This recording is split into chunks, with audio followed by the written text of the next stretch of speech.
Alhamdulillah, Bismillah wa salatu wa salam ala Rasulillah, amma ba'd. Chapitre numéro 27, Suleyman alayhi salam.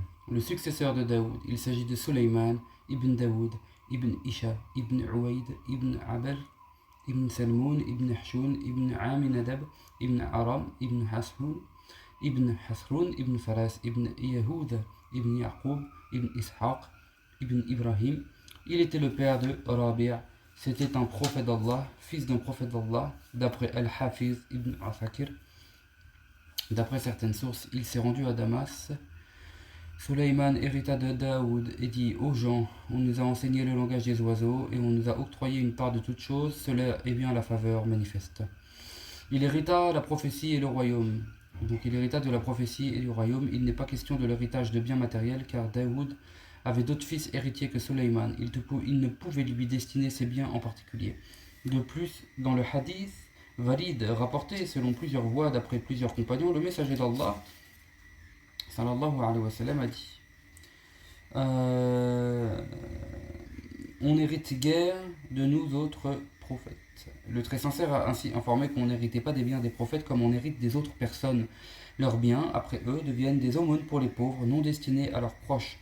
Le bas monde était en effet trop insignifiant pour eux, comme il l'est pour celui qui les avait envoyés et choisis. Ô gens, on nous a enseigné le langage des oiseaux et on nous a octroyé une part de toute chose. Ils savaient comment s'adresser aux oiseaux avec leur langue et interpréter aux gens ce qu'ils voulaient signifier. Ainsi, Suleyman est passé devant un petit oiseau qui tournoyait autour d'une femelle. Il dit à sa suite: savez-vous ce qu'il dit? Que dit-il au prophète d'Allah? Il la demande en mariage, disant que si elle l'acceptait comme époux, il la ferait habiter dans n'importe quelle loge élevée de Damas qu'elle désirerait.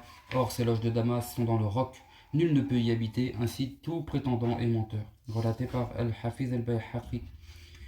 Il en allait de même pour les autres animaux et créatures. Cela se réfère en effet à « et on nous a octroyé une part de toute chose ». Tout ce dont le roi a besoin comme équipement, soldats, ainsi que les divers groupes parmi les hommes, les djinns, les oiseaux, les bêtes sauvages, les démons, les connaissances et l'interprétation des désirs des créatures parlantes et silencieuses. Cela est bien la faveur manifeste, donc elle provient du Créateur des cieux et de la terre. Section 1. Dans la vallée des fourmis, on rassembla pour Suleyman ses soldats parmi les djinns, les hommes et les oiseaux, et on les disposa à leur place. Quand ils arrivèrent à la vallée des fourmis, une fourmi déclara: ô fourmis, entrez dans vos demeures, que Suleyman et ses soldats ne vous écrasent pas, alors qu'ils ne s'en rendent pas compte. Il sourit, réjoui par ses propos, et dit: Seigneur, inspire-moi de remercier ton bienfait dont tu m'as favorisé ainsi que mes parents, et d'accomplir la bonne action que tu as agréée. Fais-moi aussi entrer par ta grâce parmi tes adorateurs vertueux.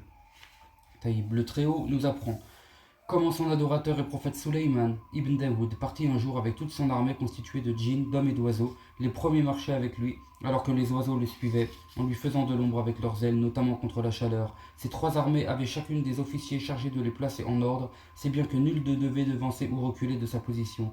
Quand ils arrivèrent à la vallée des fourmis, une fourmi déclara: ô fourmis, entrez dans vos demeures, que Suleyman et ses soldats ne vous écrasent pas, alors qu'ils ne s'en rendent pas compte. Verset 27. Verset 18, sourate 27.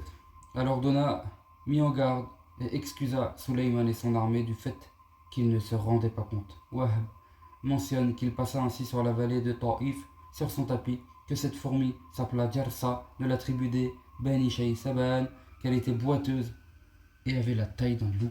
On peut émettre des réserves sur cela, car l'énoncé indique qu'il était en marche avec sa cavalerie, donc il se trouvait sur un tapis.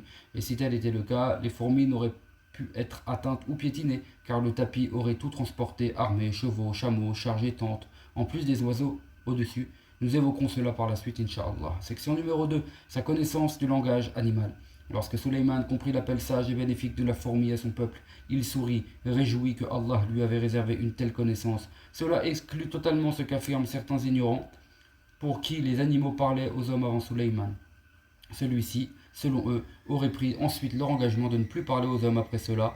Seuls ceux qui ne savent pas affirment pareille chose. Et si tel était le cas, Suleyman n'aurait eu aucun mérite sur les autres à comprendre leur langage, puisqu'avant cela, tous les gens l'auraient compris. De plus, s'il avait pris leur engagement de ne parler à aucun autre que lui, alors que lui-même les comprenait, il n'y aurait eu aucun intérêt à cela. Et c'est pourquoi il dit: Seigneur, inspire-moi de remercier ton bienfait dont tu m'as favorisé, ainsi que mes parents, et d'accomplir les bonnes actions que tu as agréées. Fais-moi aussi entrer par ta grâce parmi tes adorateurs vertueux. Il demanda à Allah Ta'ala de susciter en lui la reconnaissance pour son bienfait à son égard et pour ce qu'il lui avait réservé à l'exclusion des autres. Il implora de lui faciliter les actions vertueuses et de le réunir après sa mort avec ses adorateurs vertueux, et le Très-Haut l'exauça. Ses parents, Daoud et sa mère. Celle-ci faisait partie des adoratrices vertueuses, comme l'a rapporté Sunaïd. D'après Jabir, le prophète sallallahu alayhi wa sallam a dit: la mère de Sulayman ibn Daoud a dit: mon fils ne dort pas trop la nuit, l'excès de sommeil, la nuit, laissera l'adorateur pauvre le jour de la résurrection. Rapporté par Sunaïd ibn Daoud, d'après Yusuf ibn Muhammad ibn Muqaddir, d'après son père, d'après Jabir. Rapporté aussi par Ibn Majah d'après 4 de ses cheikhs, suivi des mêmes transmetteurs. Wallahu a'lam. Sulayman sortit avec ses compagnons pour demander la pluie au Seigneur. Il vit une fourmi levant certains de ses membres vers le ciel. Le prophète dit alors: retournez, vous allez recevoir la pluie. Cette fourmi a demandé la pluie à Allah et a été exaucée. C'est rapporté par Abd al-Razzaq, d'après Mahmar, d'après Zuhri. Ibn Asakir l'a rapporté sans la mention de Sulayman. Ainsi, Abu Hurayra radiallahu anhu a entendu le messager d'Allah sallallahu alayhi wa sallam dire: خرج نبي من أنبياء الله بالناس يستسقون الله. Un des prophètes d'Allah sortit avec les gens pour demander la pluie à Allah. Et on continue dans la traduction. Ils trouvèrent alors une fourmi levant au ciel une partie de ses membres. Le prophète dit: rentrez, on vous a exaucé grâce à cette fourmi. Et ça, c'est relaté par Ibn Asakir. Les gens connurent la sécheresse au temps de Sulayman alayhi salam. Il leur ordonna de sortir pour la prière de la demande de pluie. On vit une fourmi dressée sur ses pattes, tendant celle de devant, et disant: mon Dieu, je suis une de tes créatures, nous ne pouvons nous passer de ton bienfait. Allah fit descendre alors sur eux la pluie d'après As-Suddi. Section 3. Sulayman et la huppe. Le Très-Haut a dit: وتفقد الطير فقال ما لي لا أرى الهدهد أم كان من الغائبين. Il demanda où se trouva l'oiseau, ou plutôt où se trouvait l'oiseau. Pourquoi est-ce que je ne vois pas la huppe, dit-il. Est-elle donc absente? Je vais lui faire subir un tourment rigoureux, ou l'égorger, ou bien qu'elle m'apporte autrement une justification évidente.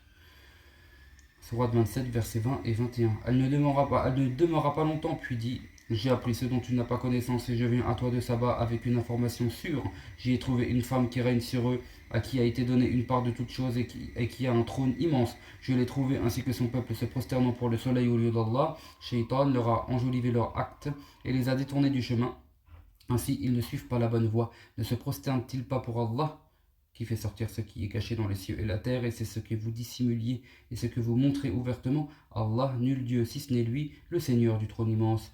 Nous allons voir si tu as dit vrai ou a été du nombre des menteurs. Va avec ma lettre que voici et jette-la vers eux, puis écarte-toi d'eux et vois comment ils répondront. Elle dit: au conseil, on a jeté vers moi un noble message. Il vient de Sulayman et il est commencé par le nom d'Allah, le bienfaiteur, le miséricordieux. De ne pas vous montrer orgueilleux à mon égard et de vous rendre auprès de moi en soumis, muslimin, aux gens du conseil. Donc, muslimin en adorant que Allah seul. Aux gens du conseil, donnez-moi votre avis sur mon problème. Je ne tranche sur une question que si vous êtes présent. Ils répondirent: nous sommes détenteurs d'une puissance et sommes redoutables, mais la décision te revient. Vois donc ce que tu ordonnes. Les rois, dit-elle, lorsqu'ils entrent dans une cité, la corrompent et rendent les plus puissants de ses habitants humiliés. C'est ainsi qu'ils agissent. Je vais leur envoyer un présent et attendrai de voir avec quoi les messagers vont revenir. Lorsqu'il parvint à Sulayman, celui-ci déclara: m'apportez-vous des biens supplémentaires? Ce que Allah m'a donné est meilleur que ce qu'il vous a donné. Mais vous autres, vous vous réjouissez de votre cadeau. Retourne vers eux, nous allons arriver avec des armées auxquelles ils ne pourront faire face. Nous les en sortirons humiliés et ils seront inférieurs. Tayyib. Donc, l'imam Ibn Kathir, Rahimahullah, nous dit: le Très-Haut évoque ce qui s'est produit avec Sulayman et la huppe. Chaque espèce d'oiseau avait un officier préposé à une tâche et qui devait se présenter à tour de rôle devant Sulayman, comme c'est l'habitude des soldats avec les rois. La tâche de la huppe était, comme Ibn Abbas et d'autres l'ont mentionné, de signaler la présence d'eau lorsqu'il se trouvait notamment dans les régions désertes. Allah a donné à celle-ci le don de déceler sa présence sous la surface de la terre. Lorsqu'elle leur indiquait sa présence, ils creusaient et en puisaient selon leurs besoins. Ainsi, quand Sulayman alayhi salam eut besoin d'elle ce jour-là, la demanda et ne la trouva pas à son poste, il dit: pourquoi est-ce que je ne vois pas la huppe? Est-elle donc absente? Je vais lui faire subir un tourment rigoureux ou l'égorger, ou bien qu'elle m'apporte autrement une justification évidente. Elle ne demeurera pas longtemps, elle ne s'absenta pas longtemps, puis dit: j'ai appris ce dont tu n'as pas connaissance, et je viens à toi de Saba avec une information sûre. j'ai trouvé une femme qui règne sur eux, à qui a été donnée une part de toute chose et qui a un trône immense. Donc là, on passe à la section 4. Bilqis, la reine de Saba. Les rois de Saba, au Yémen, avaient un grand royaume. À cette époque, c'était une femme qui régnait. Elle était la fille d'un roi qui n'avait pas eu d'autres descendants qu'elle. Ils la désignèrent donc comme reine. On relate ainsi que son peuple avait désigné après son père un homme pour gouverner et que celui-ci sema la corruption dans le pays. Elle le demanda en mariage et celui-ci l'épousa. Une fois introduite chez lui, elle lui servit du vin, puis lui trancha ensuite la tête qu'elle accrocha à sa porte. Les gens la choisirent et en firent leur reine d'après Al-Tha'alabi. Son nom était Bilqis. C'était la fille d'As-Sayrah al-Hadad ou de Sharahil ibn Dhul-Jadan ibn Sayrah ibn al-Harith ibn Qais ibn Sayfi ibn Sabah ibn Yashjub ibn Yahroub ibn Kahtan. Son père était l'un des grands rois. Il refusait de se marier avec une fille du Yémen. On dit ainsi qu'il se maria avec une femme parmi les djinns du nom de Rayhana, fille de Sakan. Elle enfanta de lui cette femme au nom de Talqama, appelée Bilqis. On mentionna Bilqis auprès du messager d'Allah, sallallahu alayhi wa sallam, il dit: un peuple qui désigne une femme pour le gouverner ne réussira pas, et ça s'est rapporté par Tha'labi. Il est cependant attesté que lorsqu'on informa le prophète sallallahu alayhi wa sallam que les Perses avaient désigné comme reine la fille de Khosroès, il dit: un peuple qui désigne une femme pour le gouverner ne réussira pas. Ça s'est rapporté par Al-Bukhari dans son Sahih. Une femme à qui a été donnée une part de toute chose, donc tout ce qui est généralement octroyé au roi, et qui a un trône immense. Donc ça, on retourne dans le verset du Coran, à partir d'une femme à qui a été donnée une part de toute chose, c'est-à-dire tout ce qui est généralement octroyé au roi et qui a un trône immense. Donc on nous informe que le trône était orné de toutes sortes de pierres précieuses et de perles d'or.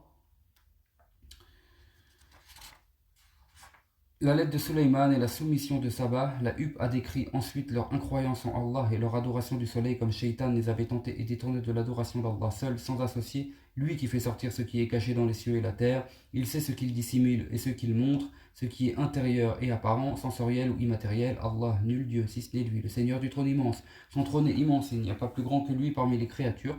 C'est alors que Sulayman lui envoya une lettre contenant son appel à l'obéissance à Allah et à son messager, la soumission à son royaume et son autorité. C'est pourquoi il dit de ne pas vous montrer orgueilleux à mon égard vis-à-vis de mon obéissance et de l'exécution de mes ordres et de vous rendre auprès de moi en soumis. La lettre lui parvint avec l'oiseau et de là, les gens se sont mis à envoyer des messages avec les pigeons voyageurs. Cependant, la comparaison entre les deux est lointaine car la lettre était envoyée avec un oiseau qui écoutait, obéissait, comprenait et savait ce qu'il exprimait et ce qu'on lui disait.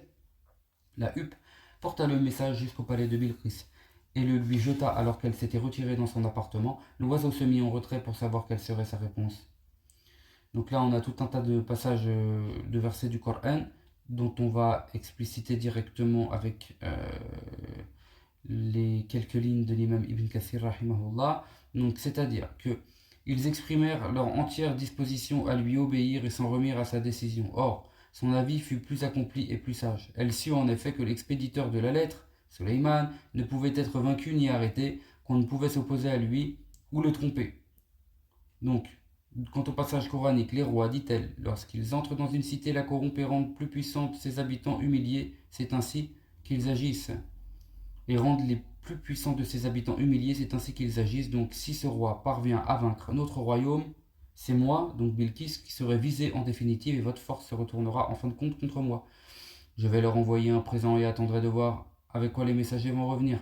Donc elle voulut montrer son obligeance et celle de son peuple en lui envoyant des présents, ignorant que Sulayman n'acceptait rien de leur part, car ils étaient incroyants. De plus, lui et ses soldats les dominaient. C'est pourquoi, lorsqu'il parvint à Sulayman, celui-ci déclara: m'apportez-vous des biens supplémentaires, ce que Allah m'a donné est meilleur que ce qu'il vous a donné, mais vous autres, vous vous réjouissez de votre cadeau. Ces cadeaux comportaient des choses extraordinaires que les exégètes ont mentionnées. Il s'adressa ensuite au messager qu'elle avait envoyé, alors que l'assistance écoutait: retourne vers eux, nous allons arriver avec des armées auxquelles ils nous pourront faire face, nous les en sortirons humiliés, et ils seront inférieurs. Retourne avec tes cadeaux chez celui qui pense avoir dispensé cette faveur. Ce que Allah m'a accordé comme bien, objet précieux et serviteur, est bien plus important que ce dont vous vous réjouissez et tirez fierté auprès des vôtres. Lorsqu'ils apprirent cela du prophète d'Allah, ils n'avaient plus d'autre choix que d'obéir. Ils partirent donc sur le champ. Ils partirent donc tous sur le champ en compagnie de leur reine, obéissants et soumis. On va s'arrêter là, Inch'Allah. Wallahu a'lam. Subhanakallahumma wa bihamdik. Ashhadu an la ilaha illa anta astaghfiruka wa atubu ilayk.